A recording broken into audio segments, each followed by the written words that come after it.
11월 14일 금요일 INTL 친선 경기 시작하겠습니다. 모든 경기 분석은 네이버 카페에서 확인 바랍니다. 태국은 4-3-3 전형을 중심으로 점유율 기반의 공격 전개를 시도한다. 사라쳇은 오프 더블, 무브먼트가 탁월하며 수비 강력사 사이를 찌르는 침투 타이밍이 일품이다. 차이댓은 전방에서 볼을 잡은 뒤 빠르게 측면으로 벌리며 세컨드 지역에서 공간을 만들어낸다. 아르비라인은 중원에서 템포를 조율하며 하프 스페이스로 볼을 흘려주며 공격 루트를 열어간다. 후방 빌드업도 깔끔하게 이루어지며 공격 전환 속도는 경기마다 점점 빨라지고 있다. 무엇보다 상대 수비 라인 뒤 공간을 집요하게 노리는 움직임이 일관되게 이어진다. 사라쳇이 뒷공간으로 파고드는 순간 차이댓이 빠르게 연계하며 슈팅 각도를 만들어내는 구조다. 공격 리듬이 살아날 때는 짧은 시간 안에 득점을 완성하는 집중력까지 뚜렷하다. 싱가포르는 4-3-1-2 포메이션으로 나서지만 라인 유지가 지나치게 높고 세컨드 커버가 거의 이루어지지 않는다. 수비 전환 시 미드필더와 수비 간격이 벌어져 상대 침투에 쉽게 노출되는 모습이 반복된다. 송의영은 중원에서 전진 패스를 시도하지만 빌드업 과정에서 볼이 자주 끊기며 공격이 단절된다. 빈 판디 아흐마드는 측면 전환을 자주 시도하지만 패스 속도가 느려 역습에 당하는 장면이 많다. 샤이라는 이선에서 움직임이 활발하나 후방 지원이 부족해 단독 플레이로 고립된다. 라인이 높다 보니 뒷공간이 광활하게 열리고 수비 커버 타이밍이 엇나가며 실점 가능성이 크다. 세컨드볼 싸움에서도 반박자씩 늦어 경기 후반 체력 저하가 겹치면 수비 조직력이 급격히 무너질 것이다. 결국 수비 뒷공간에서의 대응 미수기 승부에 결정적 변수가 될 가능성이 높다. 태국은 전술적으로 뒷공간 공략이 완성된 팀이고 사라쳇의 타이밍 침투는 상대 수비를 무너뜨릴 핵심 무기다. 반면 싱가포르는 라인을 높게 유지하면서도 세컨드 커버가 되지 않아 실점 위험이 크다. 결국 태국이 빠른 전환과 침투 루트를 활용해 상대를 압박하며 홈의 분위기 속에서 확실한 승리를 가져갈 가능성이 높다. 체코는 3-4-3 포메이션을 유지하며 중앙과 측면의 균형을 바탕으로 경기를 전개한다. 전방의 쉬크는 문전 장악력과 공중볼 대응 모두에서 탁월하며 박스 안에서의 한 방이 경기 흐름을 바꿀 수 있는 선수다. 세르니는 측면에서 폭발적인 스프린트와 컷인 동작을 반복하며 상대 수비를 흔들고 하프 스페이스 진입 타이밍이 정확하다. 중원의 핵심 수책은 템포 조절의 중심이다. 그가 전환 타이밍을 잡는 순간 체코의 공격은 순식간에 전방으로 뻗어나가며 상대 압박 구조를 무너뜨린다. 수비 라인은 3백을 기반으로 빌드업 안정성을 유지하며 제공권과 세컨드볼, 회수 능력도 돋보인다. 특히 중원 2선 전방 간의 간격 유지가 안정되어 있어 경기 내내 리듬이 끊기지 않는다. 후반으로 갈수록 템포를 높이며 상대의 체력을 고갈시키는 운영 능력이 체코의 강점이다. 산마리노는 4-3-3 포메이션으로 나서며 기본적으로 라인을 낮추고 측면 압박을 중심으로 경기를 운영한다. 하지만 중앙으로 선수들이 몰리는 순간 압박 구조가 흐트러지고 하프 스페이스 커버가 뒤엉키는 장면이 잦다. 마테오니와 센솔리는 순간적인 역습 전환에서 속도를 살리려 하지만 전진 패스 정확도가 떨어지며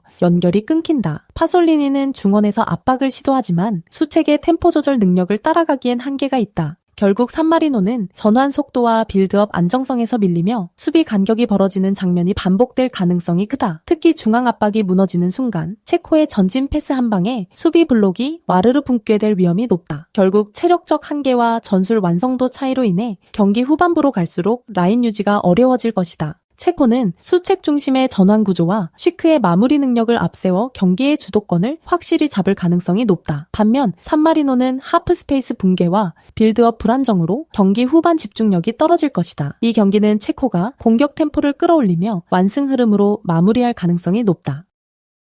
리투아니아는 5-4-1 전형으로 수비 블록을 깊게 내리지만 후방 빌드업 단계에서 3선과 2선 사이 강역이 불안정하다. 이 강역이 벌어지는 순간 상대의 압박 타이밍에 맞춰 쉽게 흔들리는 장면이 자주 발생한다. 파울라우스카스는 중원에서 템포를 조율하려 하지만 볼터치 후 판단 속도가 느려 압박 회피 능력이 떨어진다. 실브카는 측면으로 넓히며 전개를 시도하지만 세컨드볼 확보에 약해 공격 전환이 자주 끊긴다. 보로비오프가 중앙에서 수비적인 커버를 시도하지만 순간적인 압박 회피 능력이 부족해볼 소유를 유지하기 어렵다. 그래서 리투아니아는 후방에서부터의 연결 과정이 불안하고 강한 전방 압박을 받으면 인사이드 패스조차 원활히 이어가지 못한다. 결국 수비 라인을 내린 채 롱볼로 경기를 풀어가며 공격의 다양성이 사라지는 구조적 한계가 뚜렷하다. 홈의 응원 속에서도 중원 압박에 대한 대응책이 미비해 경기 흐름을 잡기 어려운 상황이다. 이스라엘은 3-4-3 전형으로 하프라인 위에서부터 전방 압박을 강하게 시도한다. 아바다는 폭발적인 스피드로 리투아니아 수비 라인을 흔들며 돌파 후 컷백 패스를 통해 여러 차례 찬스를 만든다. 간델만은 이선에서 압박과 탈압박 모두 강점을 보이며 세컨드볼 싸움에서도 주도권을 잡는다. 페레츠는 빌드업 전개 과정에서 중심 역할을 맡아 템포를 조절하고 공격 전환 타이밍을 세밀하게 설계한다. 이 팀은 압박 타이밍이 정교하고 전환 플레이가 빠르다. 상대 빌드업 라인을 강하게 물어붙이는 순간 실수를 유도해 찬스를 만든다. 또한 측면에서 아바다가 좁은 공간을 파고들면 반대 측면 윙백이 동시에 전진해 공격 폭을 넓힌다. 결국 리투아니아가 후방에서 망설이는 순간 이스라엘은 결정적인 득점 기회를 여러 차례 만들어낼 가능성이 높다. 특히 경기 후반부로 갈수록 압박 강도가 유지되며 체력적 우위를 바탕으로 상대 라인을 완전히 붕괴시킬 수 있다. 리투아니아는 수비 블록을 유지하더라도 빌드업 불안으로 인해 압박을 견디기 어렵다. 반면 이스라엘은 압박 타이밍과 전환 템포가 완벽히 맞물리며 경기 전체의 리듬을 주도할 것이다. 결국 구조적 안정감과 공격 완성도 모두에서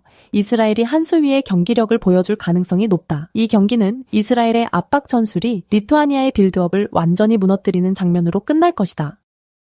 마케도니아 포메이션은 3-5-2이며 중원에서 바르디가 템포를 조율하고 트라이코브스키는 전방에서 폭넓게 움직이며 공격 전환의 중심축 역할을 맡는다. 알리오스키는 좌측 윙백 포지션에서 공수 전환의 핵심이다. 상대의 수비 라인이 정비되기 전에 빠르게 치고 나오는 움직임이 위협적이다. 그의 폭발적인 스프린트와 타이밍 감각은 라트비아의 느린 측면 수비 구조를 무너뜨릴 가능성이 크다. 바르디는 세컨드 지역에서의 킥 정확도가 높고 세트피스 상황에서는 결정적인 득점 찬스를 만들어낼 수 있다. 팀 전체적으로 중원 압박과 빠른 탈압박에 능하며 상대가 측면 오버래핑 타이밍을 놓치는 순간 전환 속도를 극대화해 찬스를 잡는다. 수비 라인은 3백 구조에서 유기적으로 강력을 유지하며 빌드업 시작점에서부터 전방 압박을 유도하는 패턴이 확립돼 있다. 홈 경기에서의 응집력은 여전히 강하며 초반부터 템포를 높여 상대를 흔드는 경향이 짙다. 라트비아 포메이션은 5-3-1-1 구조로 수비 안정에 초점을 맞추지만 풀백들의 오버래핑 타이밍이 일정하지 않아 측면 밸런스가 자주 무너진다. 레그자는 후방 빌드업에서 긴 패스를 선호하지만 연결 정확도가 떨어져 공격 리듬이 자주 끊긴다. 이카우니엑스는 이선에서 전방으로 침투하는 움직임이 날카롭지만 지원이 느려 세컨드 찬스가 이어지지 못하는 장면이 많다. 바르슬라반스는 피지컬을 이용해 버텨내는 유형이지만 전진 속도에서 한계가 있고 미드필더 라인과의 간격이 벌어지는 경우가 많다. 결국 측면이 무너질 때 중앙 커버가 늦어지는 패턴이 반복되며 후반으로 갈수록 압박 지속력이 급격히 떨어진다. 공격 전환 시에도 볼을 오래 끄는 경향이 있어 빠른 역습을 전개하는 팀에게 취약하다. 특히 원정에서는 세트피스 방어와 라인 유지가 흔들리는 모습이 잦다. 북마케도니아는 알리오스키의 폭발적인 스피드와 바르디의 킥 정교함을 앞세워 경기 흐름을 주도할 것이다. 라트비아는 전술적 완성도가 떨어지고 수비 전환 타이밍이 일정하지 않아 후반부로 갈수록 흔들릴 가능성이 높다. 홈의 결속력과 빠른 전환 템포에서 우위를 점하는 북마케도니아가 확실히 유리한 승부를 가져갈 것으로 보인다.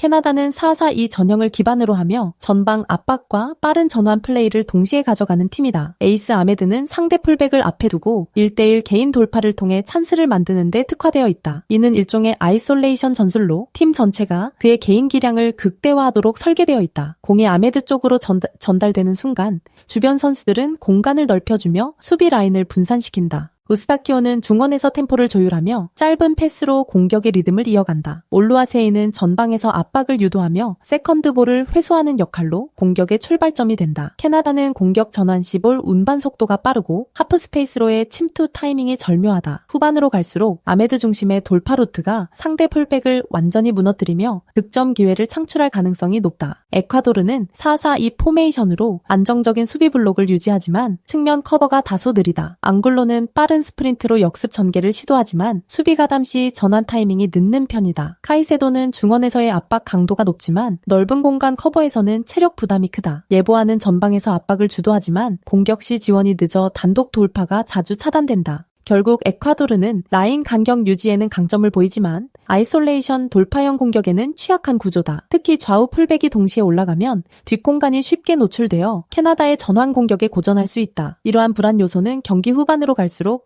더욱 뚜렷하게 드러날 것이다. 캐나다는 아메드의 아이솔레이션 돌파 전술을 중심으로 공격 템포를 완전히 장악할 가능성이 높다. 반면 에콰도르는 체력 부담과 측면 수비 커버의 한계로 경기 후반 집중력 저하가 예상된다. 전술적 완성도와 경기 흐름의 안정감에서 캐나다가 앞서며 이번 경기는 캐나다의 승리로 귀결될 전망이다. 네이버 카페에 오시면 전 경기 분석글 확인하실 수 있습니다. 구독, 좋아요, 추천하기 누르시면 적중에 큰 도움이 됩니다. 구독 누르시고 보다 빠르게 분석글 받아보시기 바랍니다. 감사합니다.